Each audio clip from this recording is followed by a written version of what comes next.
2019 ఎన్నికల ముందు ప్రజలకిచ్చిన ఏ ఒక్క హామీని సీఎం జగన్ నెరవేర్చలేదని పీసీసీ అధ్యక్షురాలు వైఎస్ షర్మిల మండిపడ్డారు. సంపూర్ణ మద్యపాన నిషేధం విధించాకే ఓట్లు అడుగుతానని చెప్పి మహిళలను మోసం చేశారని ఆగ్రహం వ్యక్తం చేశారు. నిషేధం మాట పక్కన పెడితే ప్రభుత్వమే మద్యం అమ్ముతుందని ధ్వజమెత్తారు. కాంగ్రెస్ న్యాయయాత్రలో భాగంగా షర్మిల శ్రీ సత్యసాయి జిల్లా మడకశిర, అనంతపురం జిల్లా సింగనమల, ఉరవకొండ నియోజకవర్గాల్లో పర్యటించారు.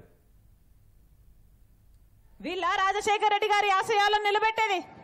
రాజశేఖర రెడ్డి గారు మాటిస్తే మాట తప్పని నాయకుడు రాజశేఖర రెడ్డి గారు. అలాంటిది జగన్మోహన్ రెడ్డి గారు ఏం చెప్పారు? పూర్తి మద్యపాన నిషేధం చేస్తానని చెప్పలేదా జగన్మోహన్ రెడ్డి గారు?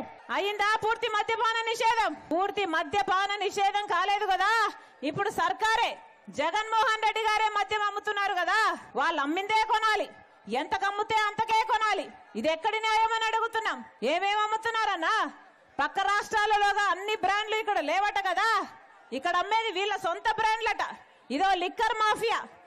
భూమట, స్పెషల్ స్టేటస్ అట, క్యాపిటల్ అట, డిఎస్సీ అట.